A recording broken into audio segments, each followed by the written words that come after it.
Okay.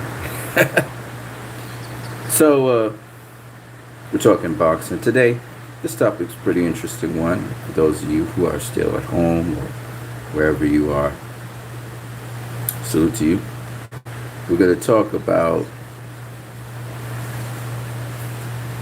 uh, that diversity now that is made of boxing. We have celebrity boxing. We have TikTok versus what is it? We have TikTok versus whatever the other platform is. We have YouTube boxing, and out of that has come certain YouTubers who have now crossed over into professional boxing. So the Paul brothers, there's the Paul brothers boxing. All of these types of boxing events, and the Paul brothers came out in a big way, a substantial way. Mayweather sort of tipped the scales this year with Logan Paul versus him. So the Paul brothers are now officially kind of welcomed across into a sort of professional ranks of boxing, but it's a high profile sort of professional ranks of boxing. They're novice boxers, but at the same time, they're sort of fighting high profiled fighters who are not necessarily boxers. Well, none of them are boxers so far, but high profile people who are actually in the fight game, and they're building their reputation, and they're trying to go for long-term goals where they can finally eventually become professional boxers who fight a certain level of professional boxers, I'm assuming, but always high profile guys. So there's boxing, pro boxing, professional boxing, and then there's, I guess, what we would call alternative or sort of extra out of the outside the mainstream boxing. Okay. And so we have Zab Judah, who's hosting celebrity boxing. You know, James Toney's going to be in that, and celebrity boxing's not doing too bad. We've got also we have bare knuckle brawl boxing that's out there now. We also have crossover boxing, which is the Paul brothers are basically doing now, and then we have boxing proper, right? Me personally, I think it's not a bad thing. The more boxing we can get, and the more people can talk about boxing, is the better for us. And I've seen MMA guys talking boxing now. I'm seeing people who usually would be just talking about the UFC or the MMA starting to speak about boxing because of these crossover fights with MMA fighters and boxers. Anderson Silva is pretty much at the top of the list in terms of MMA fighters who are successful crossing over into boxing. And, they call him the GOAT. And in terms of boxers crossing over into MMA, we have Amanda Serrano, Clarissa Shields, Holly Holm, who's holding it down in that crossover event. And then we've had some less successful guys that cross over into boxing, like Conor McGregor and recent Vito Belfort. He kind of crossed over into boxing a bit. Of course, we just spoke about Anderson Silva. So we have a couple guys who were MMA fighters who are now crossing over into boxing. Not a certain degree of success. I mean, Conor McGregor financially was very successful, and he actually did okay. I mean, even though Floyd carried him, he went 9 rounds. That's really good because guys like that don't go that those length of rounds, right? Of course, the best performing MMA fighter who has really made a mark in boxing is Anderson Silva to this day. And the best performing boxer who has made a mark in MMA, that would be Holly Holm. So we see that it is possible to cross over into both sports, and I think that's a very good thing. If you're watching this video and you like what you're seeing, also you can comment, you can click the like button, you can even donate to my channel. So think about that. If it's I've seen 2 people already watching this video. Anyway, I'm going to keep it going, right? So what we've ended up with is a sport, boxing, that embraces MMA in a sort of way. It embraces celebrity fights in a way. It's embracing high profile fights in a way. And it's starting to, boxing's starting to embrace more so that even the common person, where we had TikTok versus what is it? You guys know what it is. The TikTokers who are fighting against whoever they are. And then you have the YouTubers, they have their own thing going on as well. This is something where everybody can get involved in the sport. And therefore, if you involve yourself in the sport, immerse yourself in the sport, you get to know the sport more. And so the big fights become even bigger because more people have an understanding. They're not just casual fans, they have an understanding of what's happening in the ring and a lot more respect for it. So I think it's just, again, I don't see these things as bad things for the sport of boxing at all. But where people may be confusing it is by some people saying that Jake Paul is the face of boxing. He's not the face of boxing because he has not faced a boxer yet, so he cannot be the face of boxing. But what I can tell you is he has a group of followers. He and Logan Paul, they have their followers, and their followers, started following their fights, the YouTube fights, and they have followed into boxing. While they majorly follow Jake Paul or Logan Paul, the Paul brothers, I can tell you that on KSI, and then KSI's trainer, some of them follow them because they have their YouTube channels as well. I can tell you that that support and that base that comes into there, that's actually going to pour into and trickle over into boxing as Jake Paul and Logan Paul take on more boxers. Because Logan Paul took on Floyd Mayweather, which is one of the biggest names in boxing. It was a tremendous win for Jake Paul, just going the distance with Floyd, which is a tremendous achievement. I mean, the guy has very little experience in boxing. To go the distance with someone like that, it's just incredible. And for the YouTubers who support Logan and his followers and backers, that's a tremendous accomplishment. That's an even greater accomplishment than when he lost to KSI. Adari Pennant says, Francis Nanu, help me pronounce his name.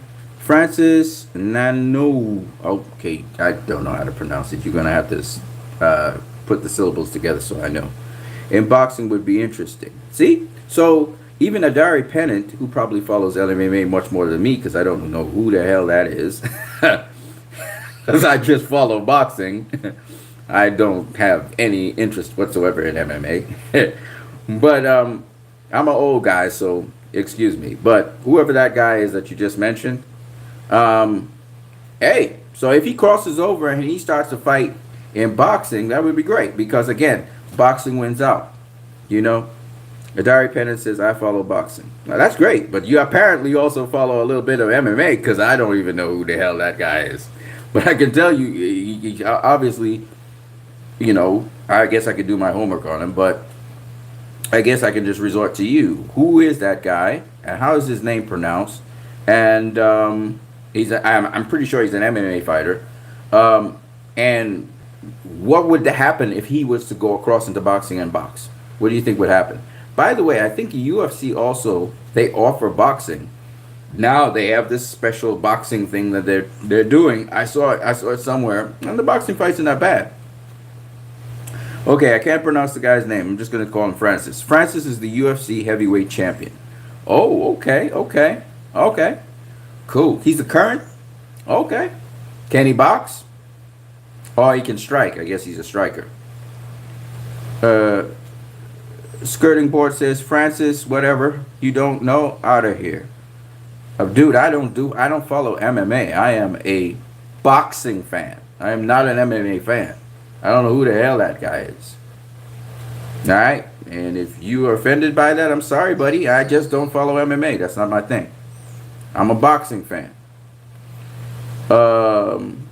So, like I said before, that would be great for boxing, I guess. If the current heavyweight champion of UFC was to have a boxing match. And particularly if he was to win that boxing match, I think that would work out very well. I mean, that would be great, wouldn't it? So anyway, talking about boxing, this is good for the sport of boxing. It's good for MMA. It's good for boxing. When MMA fighter can go into boxing, respect the sport, and come out of that sport doing extremely well, Like how, again, Anderson Silva, who has a great, extensive boxing background, but nonetheless, he can do well, and even Vito Belfort has been doing well. I mean, he actually, I don't know if it was an exhibition or a real fight. I'm not too sure. I'm still confused about that, but he did stop Evander Holyfield. No matter how you look at it, no matter, yes, I know he's over the hill and all of that, but he did stop Evander Holyfield, and that's big. That's huge. You know what I mean? That's huge. So again, a win for MMA in a way. For those people who are MMA people, I did not know who Vito Belfort was either until Oscar De La Hoya fight came up, and then I researched him and I found out who he was. I don't follow MMA, so guys, there's maybe one or two names I know, but I really don't follow MMA. I'm not an MMA fan, so don't get angry because I don't know who these people are. I don't follow it. All right. And maybe you think they're big names and they're tremendous names, maybe for you because you follow MMA. I'm like a casual when it comes to MMA. I don't follow it. That's not my thing. MMA is not my thing. I like boxing. I love boxing. Really, MMA, that stuff, just not for me. So that's just the way I am. That's the way I'll always be. I'm sorry. That's just the way it is. All right? Maybe if they have a big fight, now the boxer's involved, absolutely I might watch it. But to say, I don't even know who Clarissa Shields faced. I don't even know who the woman is that Clarissa Shields faced in her first MMA debut. And that should tell you enough. I don't know who Amanda Serrano faced. You know what I'm saying? I only know certain MMA names and I don't even know what weight class they're in or anything. So that's just not my forte. When you come to what you need, you're talking about boxing and boxing alone. All right? I don't follow MMA. I'm not trying to follow it. It doesn't interest me. All right? So, right. So, I don't even know the guys. I don't even know. Adari Pennant says he's going to be a boxer. Okay, cool. I love boxing heavyweights very much. Oh, that's cool, man. That's dope. That's really dope. I mean, hopefully he's successful in boxing. I mean, it is not easy to be a boxer. I'm gonna tell you that. It's a specialized form of martial art, And if you a good striker in the MMA, that don't mean shit. Boxing is totally different. Ask Anderson Silva, even ask Vito Belfort. They know because they came from a boxing background as well. They know how much goes into just doing boxing alone. And Vito's a southpaw, I think. So, yeah. Well, the other beautiful thing about boxing, like I said, it embraces a lot. It embraces a lot of things. And as a result of that, you find that in boxing, you can get all these different people to come together. And because different people come together in boxing, you can get a lot more people involved in boxing. So I like the celebrity boxing matches. Now here's the one thing. I was listening to Andre Ward's interview just a minute ago on Fight Hype, and he was saying, you got to make sure the right people are in there to fight the right fights and all of this stuff. And he was going on about Evander Holyfield, and everybody thinks that was a bad situation there. I didn't see it the way our other people saw it. But the thing I want to say is, and he was also talking about old guys coming back and fighting, which we've been going through this topic for a little bit. And I don't mind covering it a little bit more because I'm an old guy myself. As you can see, I look old, right? I look my age right now. Of course, if I shave up and if I neaten up, I look totally different. But the point is that I believe that if somebody wants to do what they love to do under controlled conditions, again, under controlled conditions, they of course have to pass the health tests or whatever. Because I think 2 fights were canceled this weekend. Chris Eubank Jr. versus whoever he was supposed to face. I think that was canceled because somebody didn't pass a physical or something. So I think that when it comes to a fighter, Dari Pennant says there are better qualities of heavyweights now than the Klitschko era. Okay. I think that when you look at the the fighters, and if they can pass the physical test to be able to get in there and fight, I don't see why they shouldn't fight.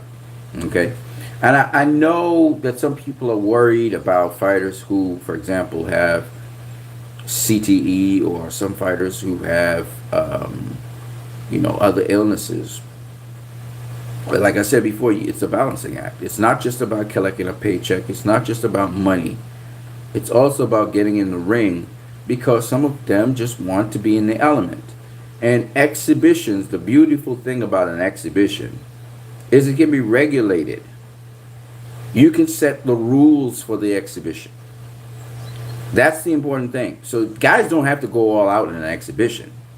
Okay? It can be something that's choreographed. Perfect example of an exhibition. Jeff Mayweather, he was fighting an executive. Okay? And he let the executive win. It wasn't something serious, but Jeff was able to showcase some of his defensive skills, letting the executive miss him a lot, right? So he was missing a lot of punches. But at the same time, he allowed the executive, you can see he allowed it, because he's a trainer. I mean, he allowed the executive to land a couple shots on him, or make it, and it was humorous. He was laughing, the other guy was serious, but he was laughing in there and having fun. Okay, so you can have an exhibition where it showcases your skills, and you're not really hurting one another. You're not putting the hurt on one another. Okay, now it can go from that to a full-blown out fight that just is not going to go down on your official record, and guys can knock guys out of there. They can get them out of there, right? So what I'm trying to say is, depending on the person and depending on their desire to go out and fight, just to showcase their skills, you pay them for that in an exhibition, right? If you look at Julio Cesar Chavez versus Hector Camacho Jr., right? Hector Camacho didn't go, they went all out in the final 30 seconds of the last round, but they weren't going all out all the time. So my point being, and I hold to this very strongly, I believe about this very strongly, that fighters should be allowed to do the thing that they love to do, because sometimes you can't be able to do it. Take Zab Judah, he got badly injured, so he can't get hit in his head, right? So he can't go in the ring just so and throw up. So he has to pass physical, and if the CT show that he still had damage in his brain, he can't go out there, right? So a guy like Zab Judah understands that. He's not going to go out there, but he would want to. Now, if he's going to go out there and showcase his skills, he got to dial it all the way back. You see, if he was to do an exhibition, which would be, that's not a good idea, right? So he wouldn't be able to do an exhibition. So, there are different people who, once you see the CT and they look at the CT at you and they say, no, you can't do exhibitions. It's cool. That means you can't throw hands with her. But if in some way, shape, or form you are able to throw hands and you don't have as bad, like a serious thing like what happened with Zab, and if Zab has healed up, maybe he might be able to do exhibitions. It's exhibitions. It's not a real. The difference between an exhibition and a real fight is an exhibition is an exhibition, right? At the end of an exhibition, there's no real winner. Even after you knocked out a guy, both your hands are raised in an exhibition. All right? If the ref is raising a guy's hand, then that's a pro fight. Exhibitions, there are no winners. Okay? It's an exhibition. It's not going on your record or anything. You KO a guy, okay, fine. But still, both guys got to raise it. If you look at, so the most recent one that we know where it was a KO was Evander Holyfield. Well, I don't know if that was an exhibition, but Floyd versus Tenshin Nakasawa, whatever his name was, right? Floyd knocked him out, but then he had to raise his hand. Both guys raised their hands at the end of the fight. The referee raised both hands. Why? Because it's an exhibition.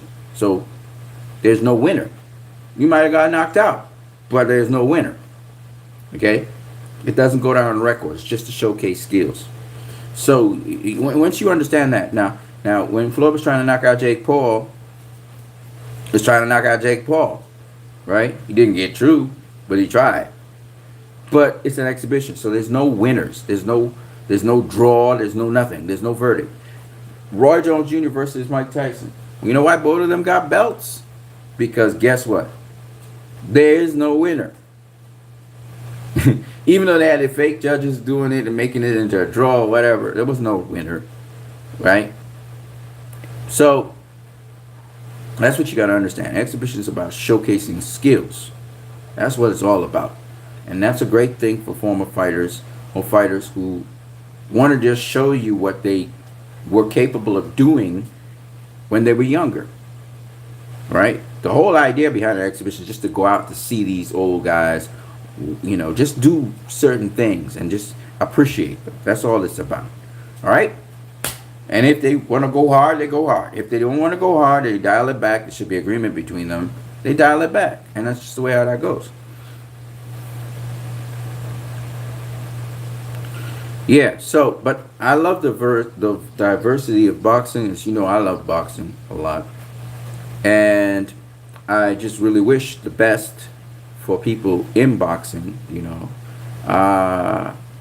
and all fighters. I was listening to Adrian Broner, his love for fighters, and he said he loves all boxers and all guys who sacrifice a lot to put themselves in the ring. And while he's doing that, he's stirring up something that he has to eat, which he does not want.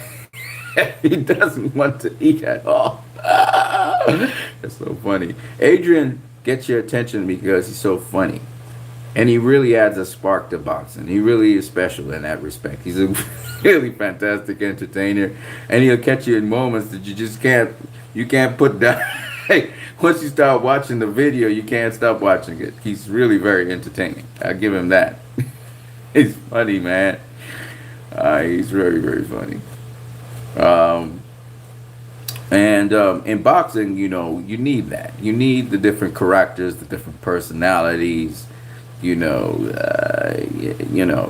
fun. It's fun to see all this variety in boxing. Yeah. So anyway, this is my video for today. You guys can check out the welterweight series that I'm doing. I'm trying to show at least wherever I can get footage, fights of welterweight champions through the years. I'm kind of walking them down from the first welterweight champion all the way down. Right now we're in the 2-belt era, and we're looking at pre-WBC, WBA, the NYSC, NBA, and we stopped at Henry Armstrong. So we went through the first 2-belt guy, which was Ted Kid Lewis. Then we went to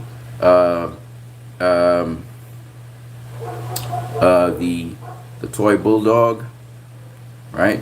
And then we moved from him to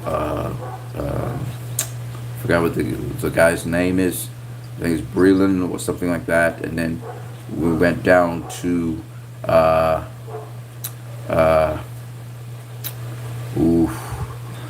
sometimes a young Corbett 3 was a southpaw. He got beaten by Jimmy McLaren,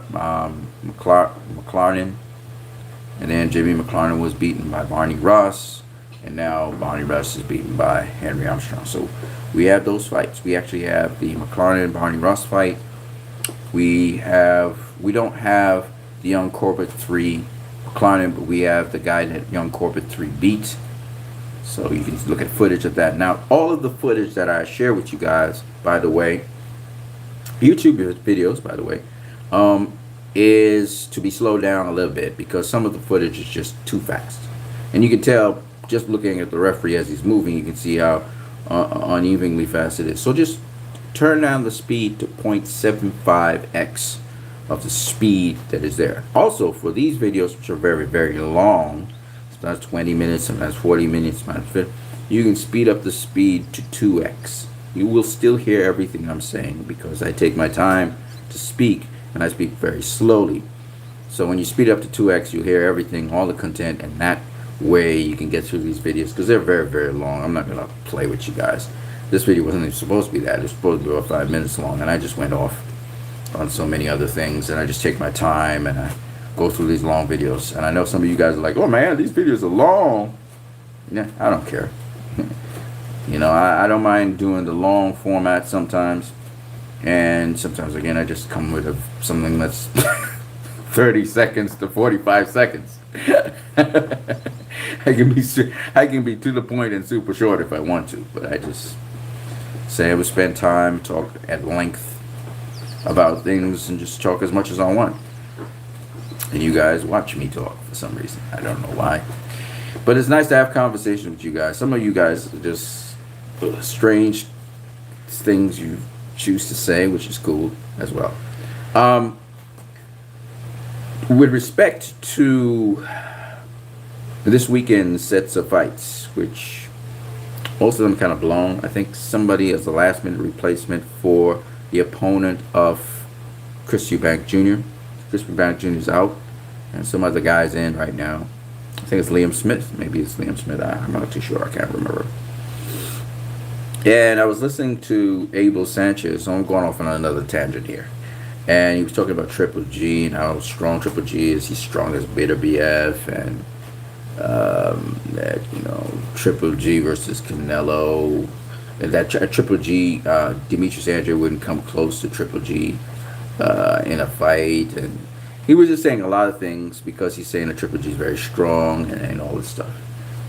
I personally think that I would love to see, if Triple G is so strong, I would love to see him impose his strength on Demetrius Andrade. I think Demetrius Andrade is 6'1", and he has like a 74, 75-inch reach, I think it is.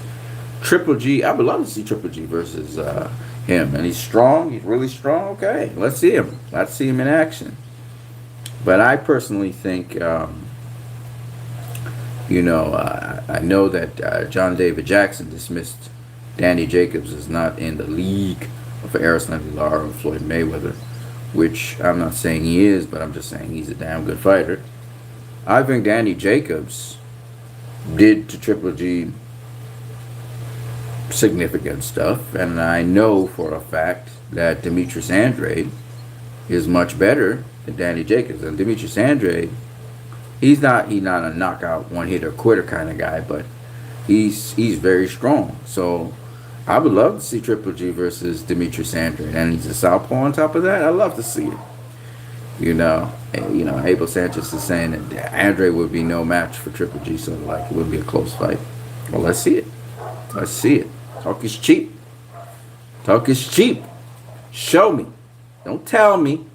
Don't tell me I'm not buying that shit. Show me. Right? You know, but you know, because Abel has said a lot of things is Triple G has not done any of them. He said Triple G would dominate people from 154 to 175. The opportunity came for him to do so, and he did not. He's still fighting at 160. Then Abel Sanchez said that Triple G, you know, is going to unify all the titles and become undisputed. And that didn't happen either. Okay? He does have a title right now, and he's defending it against guys with subpar. He's supposed to face Murata. I don't know if he's still facing Murata at the end of this year. And you know, he's facing Murata instead of Demetrius Andrade or Jamal Charlo, who have no opponents right now. Why is he facing Murata instead of those two guys? I'm just asking. He had the opportunity to face Andrade a number of times and turned it down. Charlo was his mandatory. He turned that down. How are you turning down your mandatory and you're turning down Demetrius Andrade, but you're going to face Murata? You're going to face Murata. Okay. Okay. See, I know when I see people who are full of it, and they full of it. If you got to make excuses not to face a fighter, I don't want to hear it. You know what I mean? So, anyway, that's what they were talking about with Triple G as a champ. And he is old, though. So, he's like 39, almost 40. He's old. So, you know, before he gets battered out of boxing, get one or two good fights and call it a day. You know what I mean? 1 or 2 fights and call it a day. But the threat at 160 and even 168 is Demetrius Andrew. We all know this. The only difference is Canelo thought, I'm gonna leave that alone. But no, I'm gonna say it. Canelo thought by not facing Andre and facing Caleb Plant, somehow, that's a better scenario. I don't think so. I don't think so at all. We'll see how David Benavidez does against Usyk. We'll see how he does against him. Because that'll tell us everything we need to know. Everything. Usyk is a big super middleweight. He's bigger than David Benavidez. He's bigger than Caleb Plant. He's certainly bigger than Canelo. Okay? He's a big guy. So let's see what David Benavidez can do with him. So far, David Benavidez hasn't been really stopping guys. The guy who he recently stopped could have gone on. The referee stopped it. Could have gone on. And this guy now, who, this guy has never been stopped. So we'll see. Maybe Benavidez can stop him. We'll see. But ultimately, in the end, I just wanted to talk about, the discussions concerning these types of fighters and claims that people make about them. But they're not substantiated claims. You can't back up your claim. So Abel Sanchez is the wrongest person to listen to about anything that has to do with Triple G. Because everything that he said he's capable of doing, Triple G has not done. Is one of the almost overhyped guys out there, saying how Triple G versus what's the guy's name? Dmitry Bivol, not Bivol. Artur Beterbiev. That Triple G's as strong as Beterbiev. Why are you saying these stupid things? If he's so strong as Beterbiev, jump up to 175 and fight Artur Beterbiev. Fight him. Let Beterbiev rough his ass up on the inside. Elbow him. He better box Beterbiev. Beterbiev is a heavyweight, man. That shrunk down to light heavy. Beterbiev would destroy him. You'd run him over. You better box Beterbiev. Because he don't got the skills like Canelo. He don't got the defense like Canelo.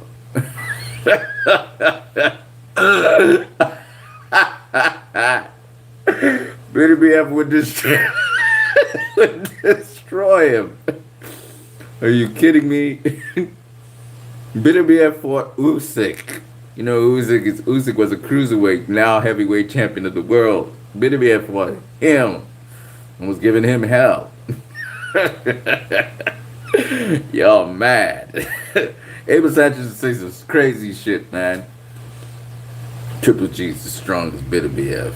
Dude, Beterbiev would beat his ass. You gotta have defense to deal with guys like Beterbiev. You got to have defense. Because y'all saw what he did to Gavordik. You saw what he did to him. Alright? Man, Triple G would take a beating of a lifetime. This Beterbiev. He's not joke strong. He's strong. Right?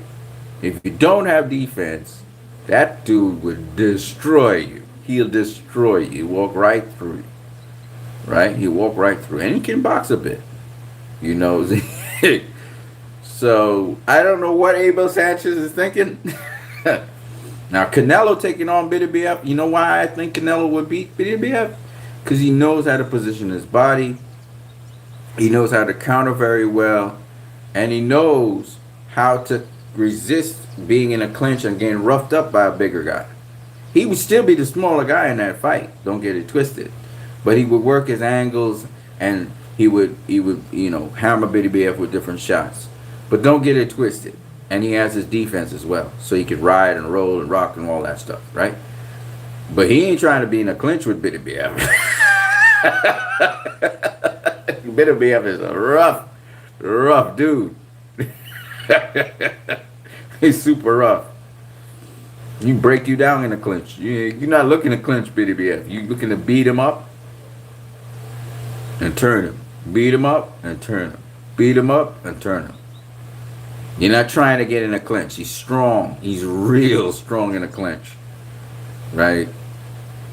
Maybe he did wrestling or something, because he's strong. He's really strong.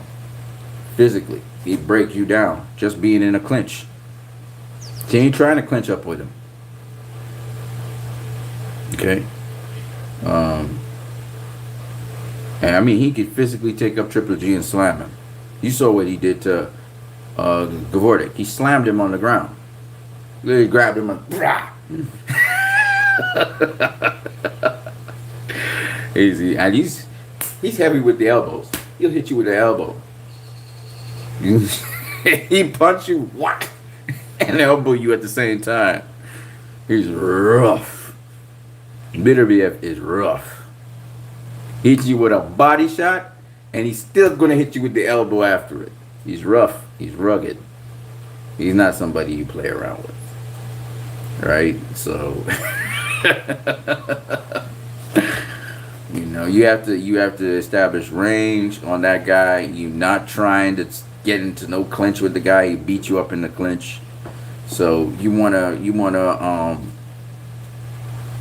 and he's very, very strong. Like, he could lift you off the ground and slam you. Easy. Right? So with BDBF, you have to box him, beat him up from the outside, beat him up at mid-range, counter punch him, turn him, beat him up. You just keep beating him up the whole fight.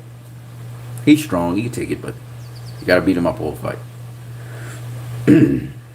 But you gotta box him, beat him up, box him, beat him up, turn him, box him, beat him up, all fight.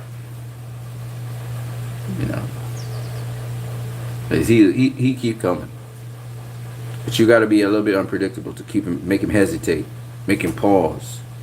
That's what you have to do with that guy like BDBF. Otherwise, he just walk you down, rough you up, beat you up, knock you out. He's that kind of guy.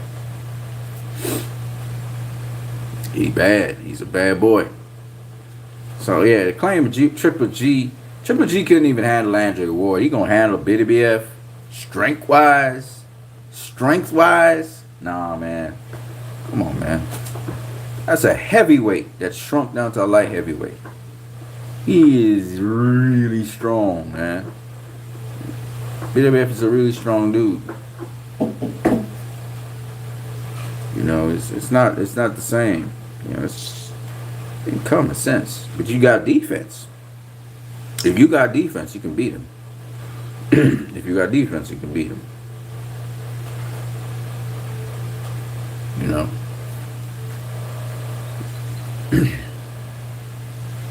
Anyways, man, that's all I got for now.